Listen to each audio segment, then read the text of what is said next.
Good morning, good afternoon, or good evening, my beautiful hot messes. My name is Mistress Lavender, and welcome to my YouTube channel, my reading YouTube channel. If you're looking for my other content, it's A Beautiful Hot Mess, AYE, Beautiful Hot Mess. It's on my other regular YouTube channel. But if you're in the right place, welcome.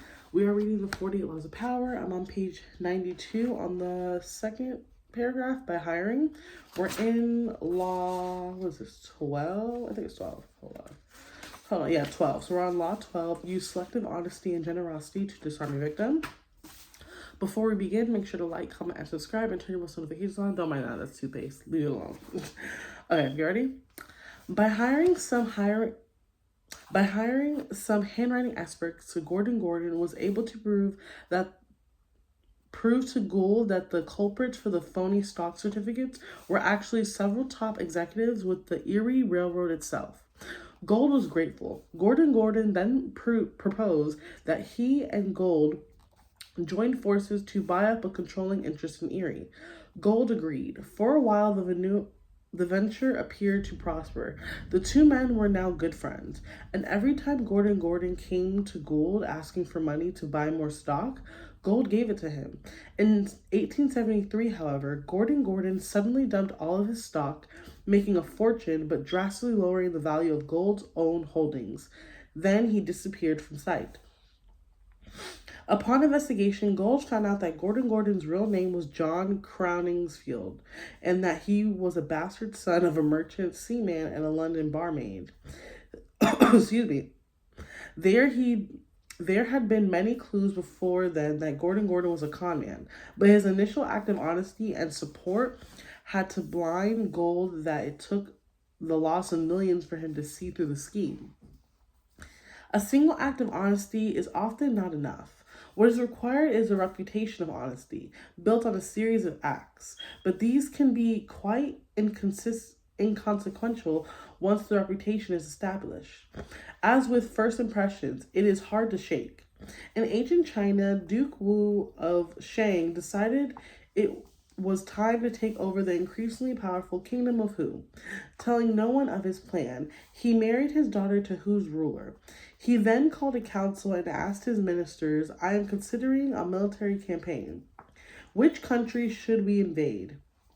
As he had expected, one of his ministers replied, "Who should be invaded?" The Duke seemed angry and said, "Who is a sister state now? Why do you suggest invading her?" He had the minister executed for his impolitic remark. The ruler of Hu heard about this and considered other tokens of Hu's honesty and the marriage with his daughter.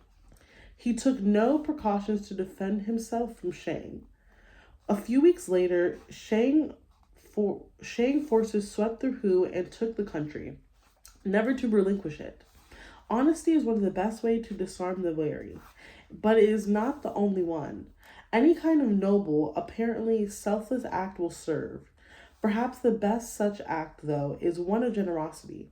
Few people can resist a gift, even from the most hardened enemy, which is why it is often the perfect way to disarm people. A gift brings out the child in us, instantly lowering our defenses. Although we often view other people's actions in the most cynical light, we rarely see the Machiavellian element of a gift, which quite often hides ultra motives. A gift is the perfect object to which hide a deceptive move. Over 3,000 years ago, the ancient Greeks traveled across the sea to recapture the beautiful Helen, stolen away from them by Paris, and to destroy Paris's army, Troy. The siege lasted 10 years. Many heroes died, yet neither side had come close to victory. One day the prophet Calculus assembled the Greeks. "Stop battering away at these walls," he told them. "You must find some other way, some ruse. We cannot take Troy by force alone. We must find some cunning stratagem." The cunning Greek leader, Odious, then came up with the idea of building a giant wooden horse, hiding soldiers in it, then offering it to the Trojans as a gift. Napoleus, son of Achilles, was disgusted with this idea. It was unmanly. Better for the thousands to die on the battlefield than to gain victory so deceitfully. But the soldiers faced with a choice between another 10 years of manliness, honor, and death on the one hand and a quick victory on the other, chose the horse, which was promptly built. The trick was successful and Troy fell. One gift did more for the Greek than one gift did more for the Greek cause than 10 years of fighting. Selective kindness should also be a part of your arsenal of deception. For years, the ancient Romans had besieged the city of the Phalians, always unsuccessfully. One day, however, when the Roman general Camillus was encamped outside the city, he suddenly saw a man leading some children towards him. The man was a Phaliscan teacher, and the children, it turned, what? One day, however, when the Roman general Camillus was encamped outside the city, he suddenly saw a man leading some children toward him. The man was a Phaliscan teacher, and the children, it turned out, were the sons and daughters of the noblest and wealthiest citizens of the town. On the pretense of taking these children out for a walk, he had led them straight to the Romans, offering them as hostages in hope of ingratiating himself with Camillus, the city's enemies. I'm messing up so bad, but it is what it is. We read, we go on, we move forth. Camillus did not take the children hostage. He stripped the teacher, tied his hands behind his back, gave each teacher a rod, and let him whip himself all the way back to the city. The gesture had an immediate effect on the Thalians. Had Camillus used the children as hostages, some in the city would have voted to surrender. And even if the Phaliscans had gone on fighting, the resistance would have been half-hearted. Camillus's refusal to take advantage of the situation broke down the Thalians' resistance, and they surrendered. The general had calculated correctly, and in any case, he had nothing to lose. He knew that the hostage ploy would not have ended the war, at least not the right way. But by turning the situation around, he earned his enemies' trust and respect, disarming them. Selective kindness will often break down even the most stubborn foe. Aiming right for the heart, it corrodes the will to fight back. Remember, by playing on people's emotions, calculated acts of kindness can turn a Capone into a gullible child. As with any emotional approach, the tactic must be practical with caution. If people see through it, their disappointed feelings of gratitude and warmth will become the most violent hatred and distrust. Unless you can make a gesture seem sincere and heartfelt, do not play with fire. Authority. When Duke Hyzen of Chin was about to raid you, he presented to them a jade and a team of horses. When Earl Chu was about to raid Chiu, he presented to them grand chariots. Hence the saying, when you are about to take, you should give. Hai Fu Su, Chinese philosopher, 3rd century BC. Reversal. When you have a history of deceit behind you, no amount of honesty, generosity, or kindness will fool people. In fact, it will only call attention to itself.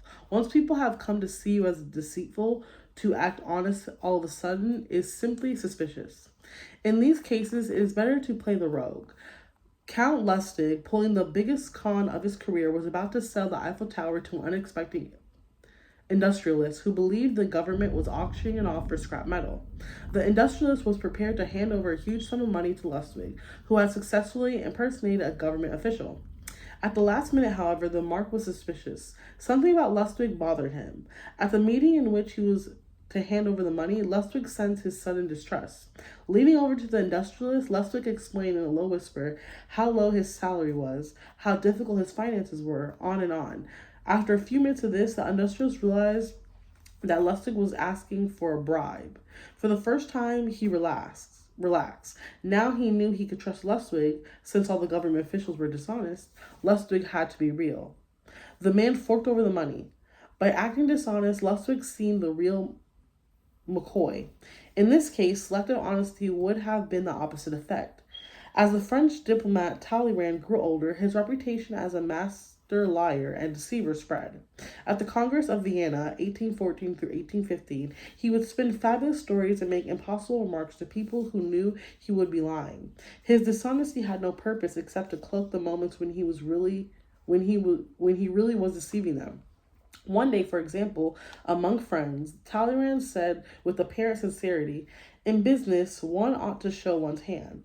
No one who heard him could believe their ears. A man who never once in his life had shown his cards was telling other people to show theirs. Tactics like this made it impossible to distinguish Talleyrand's real deceptions from the fake ones. By embracing his reputation for dishonesty, he preserved his ability to deceive. Nothing in the realm of power is set in stone. Overt deception will sometimes cover your tracks, even making you admired for the honesty of your dishonesty. Interesting.